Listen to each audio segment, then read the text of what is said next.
안녕하세요. 여희주입니다.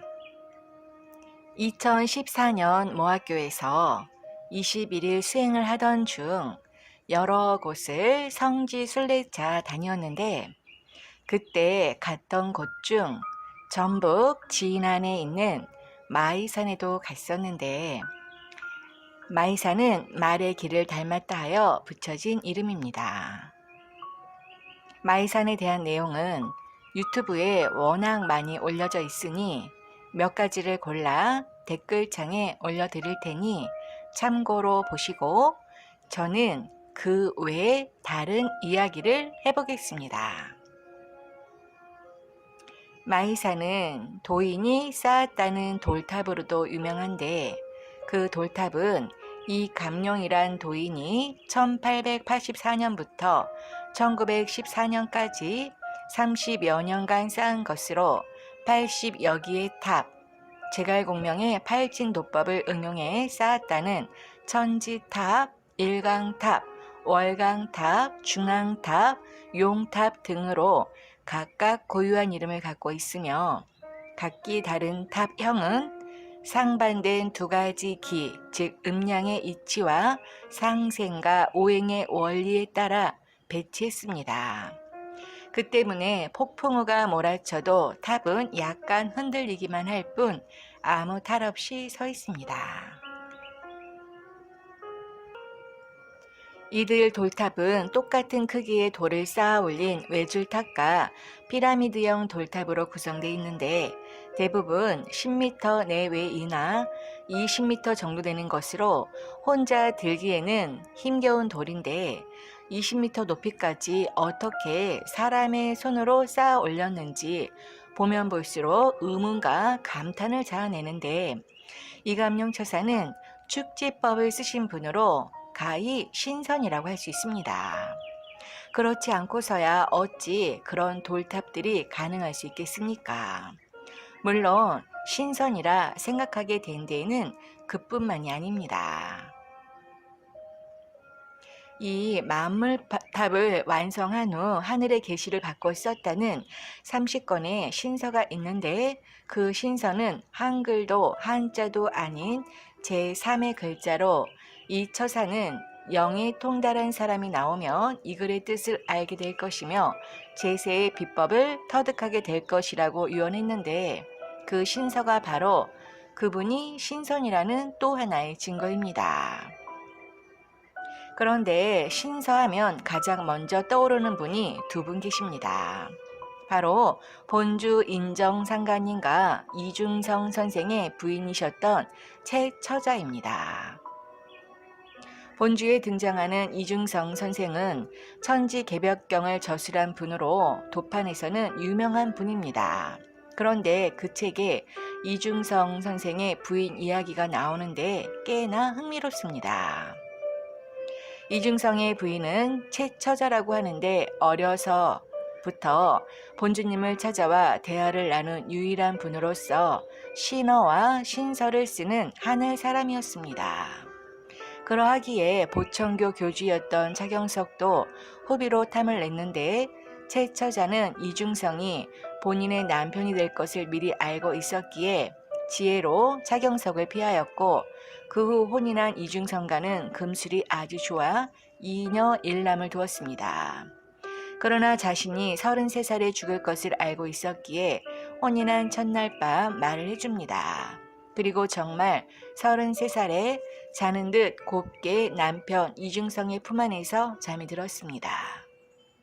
바로 그 최처자와 본주 인정상가님은 만나면 늘 신어로 대화를 나누셨고 신서로 글을 주고받았는데 바로 그 신서로 된 책을 이감룡 처사가 무려 30여 권을 저술하였다고 하는데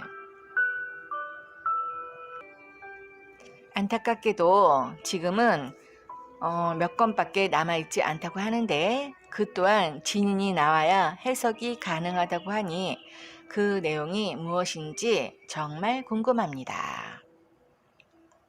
그런데 이감룡 처사는 왜 돌탑을 쌓았으며 30여 권의 신서를 썼고 왜 평생 미륵님께 인류구제 창생을 위해 기도하였을까요? 그리고 앞으로 일어날 충격적인 예언도 하였다고 하는데 과연 어떤 예언을 하였을까요? 호남의 명산 마이산은 용이 서해로 날아 뛰어드는 형국으로 음양합덕의 지리가 갈마 있는 부부산입니다. 마이산 안봉의 물길은 섬진강의 발원지요. 수봉은 금강의 수원지로서 그 물길이 태정과 계룡산을 돌아 서해로 흘러 수태극을 이루고 백두대간이 뻗어내려 마이산으로 해서 대둔산, 계룡산으로 이어지는 맥은 산태극의 형세를 이루고 있습니다.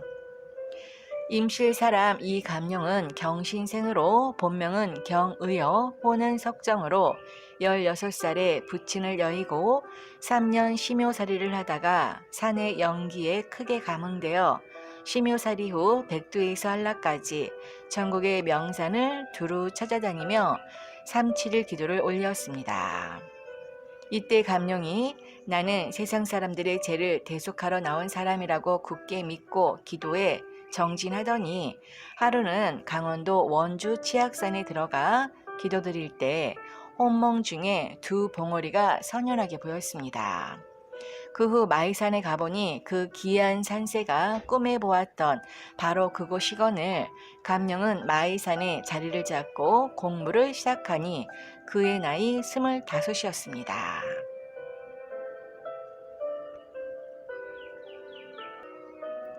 감룡은 마이산에 자리를 잡은 뒤 전국의 명산을 돌며 기도를 하였고 돌아올 때는 돌을 주워 가져와 탑을 쌓았습니다. 이로부터 감룡이 천지 일월가 음양 오행 이치와 팔진도법에 맞춰 천지탑, 일월탑, 일궁탑 등 석탑 쌓는 고행을 하였는데 이어 감룡은 유교와 도교, 불교를 스밥한 뒤 미륵부처님을 직접 조상하여 법당에 모셨습니다. 감룡은 비가 오나 눈이 오나 하루도 거르지 않고 억조 창생의 제업을 계속하여 매일 밤 자시에 용궁단에 엎드려 암축하며 일어나 앉아 청고문을 읽으면서 용화낙원의 도래와 창생고제를 미륵부처님께 한평생 일념으로 기도하였는데 한겨울이면 머리에 눈이 하얗게 쌓이고 수염에는 고드름이 매달렸다고 합니다. 이감룡 처사가 그토록 찾으며 매달렸던 미륵부처님, 즉 상제님은 바로 우리 신앙의 주체이신 증산 상제님이십니다. 상제님께서는 실제 해마다 성도들과 함께 마이산을 찾으시어 치성을 지내고 공사를 보셨습니다. 상제님께서 마이산에 가시면 7일 정도 머무르시며 많은 공사를 보셨는데 때로는 마이산 산신을 불러 공사를 행하셨고 이때 감룡이 진지를 대접하고자 하나 자신도 산초장에 참기름을 넣어 먹고 사는 형편이라 공궁하여 진지 올리기를 송구스러워하니 상제님께서 그냥 내어 오라 하시어 함께 드셨다고 합니다. 상제님께서 마이산을 오르실 때면 온 마을 사람들이 큰 잔치로 알고 따라 올라가 함께 치성을 드렸는데 하루는 상제님께서 백마를 타고 오시어 길도 없는 가파른 암마이봉을 오르시니 감룡과 마을 사람들 모두 상제님의 신의하심에 탄복하였는데 이때 감룡과 성도들이 제수를 가지고 마을 사람들과 함께 뒤따라 걸어 올라가니 상제님께서 산 정상에서 크게 천제를 지내시고 마을 사람들과 함께 음복하셨습니다. 하루는 상제님께서 말을 타고 오시어 천왕문에 말을 내어놓고 제를 지내시는데 갑자기 말이 몸을 일으키더니 암마이봉과 순마이봉을 함께 번갈아 앞발을 휘저으며 크게 포효하거늘 성도들과 마을 사람들이 모두 크게 놀라기도 하였으며 상제님께서 천제를 지내신 뒤로 지금까지 마이산에서는 매년 3월 9일과 10월 9일에 천제를 올리고 있습니다.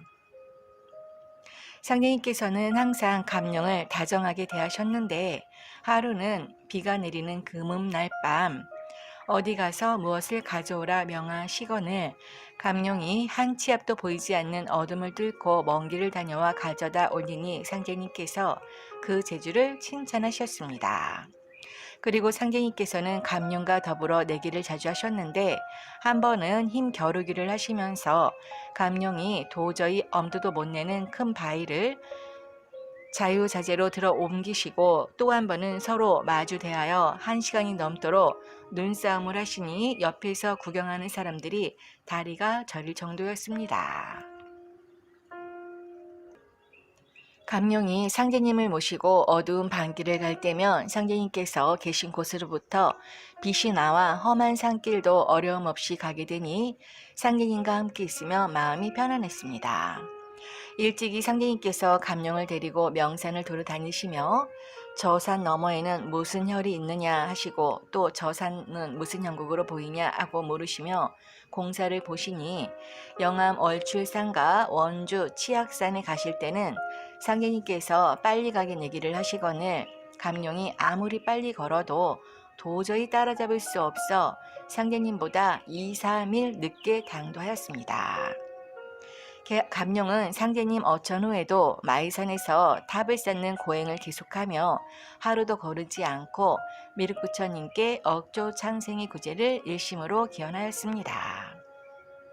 이때 감룡의 기행이 널리 알려져 시국을 물으러 오는 사람들이 줄을 잇거늘 마치 실성한 사람처럼 동문서답을 하여 돌려보내므로 가족과 제자들이 대답을 좀 해주시지 그러셨습니까 하면 그때마다 퉁명스레 예끼 이놈들아 그런 소리 말아라. 내가 내 속에 있는 얘기를 하면 공부 시간 뺏긴다. 내 기도 시간 뺏긴다. 하셨다고 하였다 하는데 시간이 남아도는 우리들은 과연 하루하루를 어떻게 보내고 있는지 각자 뒤돌아보며 지금부터라도 수도와 공부에 정진해야겠습니다.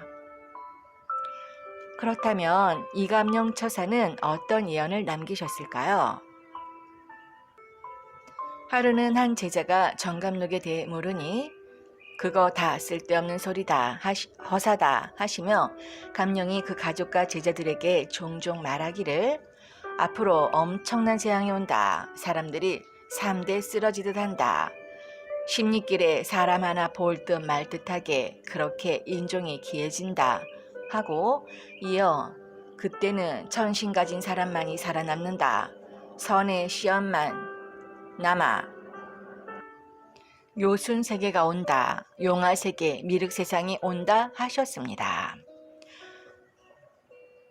그런데 2020년 10월에 올라온 영상 하나를 보니 어느 무속인이 마해산에 가 이감룡 처사에게 기도를 하던 중 엉엉 울면서 하는 말이 이감룡 처사님이 보여주시는데 앞으로 세일 수도 없이 많이 죽어간다고 하면서 청기가 바뀌면서 나라에는 심한 가뭄이 들고 흉년이 드는데 새로운 나라님이 자리에 올라도 국민의 배고픔과 눈물은 나라님도 해결해 줄 수 없다며 많은 이들이 이름 모를 병으로 많이 정화될 거라며 아이가 어른을 죽이고 어른이 아이를 죽이고 노인이 아이를 죽인다면서 잔인한 그런 범죄들이 많이 일어날 거라고 하면서 울다 결국 자기에게 이름을 올리면 자기가 마이산에 와 기도를 해주어야 살 수 있다는 뜬금없는 말을 하는 것이었습니다. 헐, 그건 아니지 않습니까? 자신에게 이름을 올리면 살고 안 올리면 죽는다니. 그럼 지금부터 제가 마이산에 갔던 날 경험했던 이야기 하나를 해보겠습니다. 그 이야기의 시작은 2014년 제가 모학교에서 21일 수행을 할 당시 본주님께서 살아생전 참 공부란 앉아서 대울주만 하는 것이 아니라 직접 눈으로 보고 듣고 하는 모든 것들이 실제 참 공부다라고 하셨다는 말씀에 힘입어 공부 계획을 변경하여 아침과 저녁에만 전체 수행을 하고 낮에는 본격적으로 증상 계열을 선택하여 성지순례라는 명분으로 다녔을 때의 일입니다. 수행 13일 차이였던가? 그날은 아침 일찍 모학교를 지키시는 어머니와 즐거운 도담을 나누다 길을 나서게 되었는데, 그래서인지 소풍 가는 어린애처럼 제 발걸음이 아주 가볍고 신이 났습니다. 그런데 모학교에서 21일 수행을 하던 중 딱 2번 제가 꿈을 꾸었는데, 한 번은 21일차 마지막 날 제가 미륵불이 되어 있는 아주 좋은 꿈이었고, 나머지 하나는 13일차에 꾼 꿈으로 아주 좋지 않은 꿈이었는데, 왜 극과 극이라 할 수 있는 2개의 꿈을 신도로부터 받았던 것일까요? 아주 안 좋았던 꿈의 주인공은 나름 지식인들이 모여 있다고 자부하는 모 종단의 유명한 스타 강사였는데, 그때만 해도 수도인들은 몰랐습니다. 그의 그런 추악한 이중적인 모습을 말입니다. 여기에서는 그를 이니셜로 NC라고 하겠습니다. 제가 마이산에 가는 날 신도에서 그에 대해 보여주시길 오로지 고수부님만이 최고라고 주장하는 그에게 신명들은 화가 나 있었고, 그를 화장실 휴지통에 버려진 더러운 휴지가 휴게실 화장실마다 가득 쌓여있는 모습으로도 빗대어 보여주셨는데, 왜 하필 마이산에 가는 날 그런 꿈을 주셨는지 이해가 안 되었습니다. 참고로 제가 꿈에서 본 그분에 대한 영상을 누가 유튜브에 올렸던데, 보시면 아시겠지만 정말 충격적입니다. 제가 꾼 꿈의 장면은 2개로 나뉘어 꾸었는데, 먼저 한 장면은 교실 안에 학생들이 많이 앉아 있었습니다. 저는 맨 뒷줄에 앉아 있었고, 그런데 선생님이 들어오시어 수업을 하시는데 갑자기 NC를 부르시더니, NC가 놀라며 네 하고 일어나니 선생님이 강조하는 어조로 뭐라 막 하시더니, 마지막에 앞으로 일은 김수부님이 다 하신다, 알고 있나? 라고 명확한 어조로 말씀하시자 NC는 그 말씀이 아주 못마땅하다는 듯 인상을 쓰더니, 저는 인정할 수 없습니다, 그렇게 생각하지 않습니다 라고 하는 겁니다.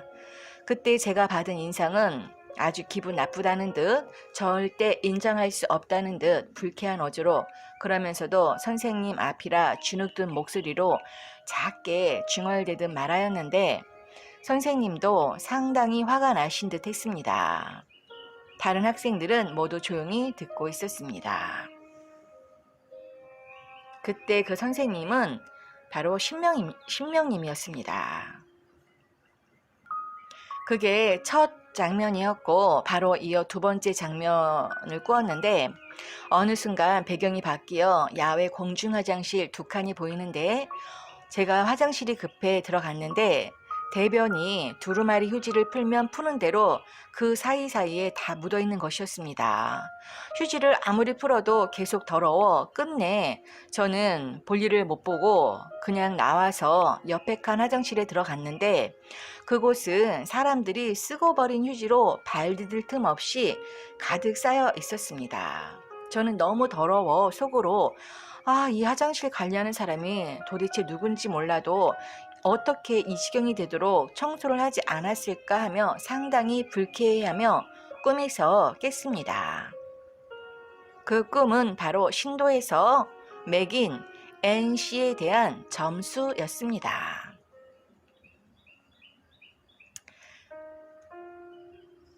네. 마이산은 상제님께서 여러 차례 찾으시어 공사를 보신 산이라 성지순례 일정에 포함하게 되었는데, 여기서 잠깐 마이산을 소개하자면, 마이산은 음양합덕의 지리가 갈마 있는 부부산, 즉 상제님과 대모님을 상징하는 산이라고도 할 수 있습니다. 물론 여기에서의 대모님은 그 안에 고수부님, 김수부님, 본주님이 모두 포함되어 있습니다. 그래서 제가 그날 그런 꿈을 꾸지 않았나 싶습니다. 네, 첫 번째 꿈에서 앞으로 일은 김수부님이 맡아서 하신다고 했던 그 꿈 말입니다. 즉, 상제님과 음양 합덕을 상징하는 산이 바로 마이산이었던 것입니다.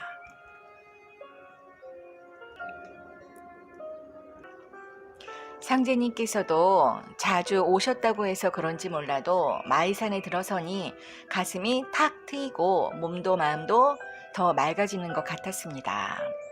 어느새 꿈에 보았던 안 좋은 내용은 하얗게 잊어버리고 마이산 풍경에 빠져 감탄하기 바빴습니다. 거기에다 특별히 준비해간 간략한 제물도 마이산 정상에 올린 후 하늘에 신고도 올렸는데 왠지 뿌듯하여 가슴이 벅찼습니다. 돌아오는 길엔 마이산 입구에 있는 호수에서 오리배도 탔는데 어찌나 재미있던지 참 많이도 웃었습니다.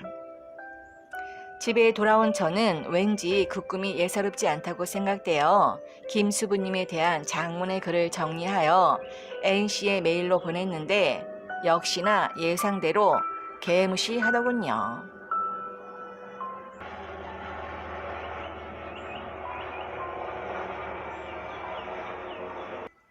그런데 1, 2년 후던가 N씨에 대한 안 좋은 이야기가 유튜브를 통해 슬슬 흘러나오기 시작합니다.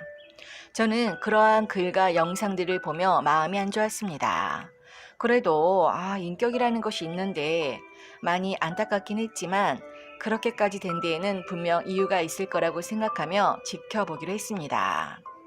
그런데 그 와중에 제가 깨달은 것은 그분에 대한 동영상을 보면서 마이산 가는 날 꾸었던 그 꿈이 비로소 이해가 되었다는 것입니다. 자, 그렇다면 신도에서 하나의 예로 보여주었던 마이산에 가는 날 꾸었던 꿈을 통해 우리는 무엇을 깨달을 수 있을까요?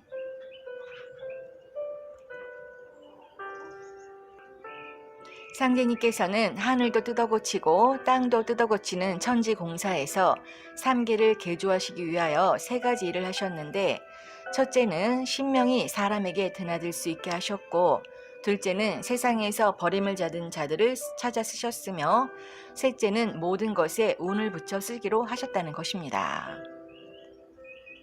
신명이 사람에게 드나들 수 있게 하신 이유는 신명으로 하여금 사람의 가슴 속에 드나들게 하여 심성을 고쳐 쓰시기 위함입니다. 상제님께서는 나는 하늘도 뜯어고치고 땅도 뜯어고치고 사람에게도 신명으로 하여금 가슴 속에 드나들게 하여 다 고쳐 쓰리라.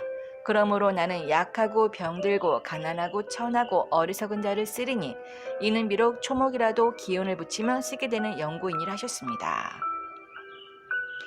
천지는 말이 없고 사심이 없으니 상제님의 천지공사는 성공의 운을 가지고 있고 인간도 마찬가지입니다.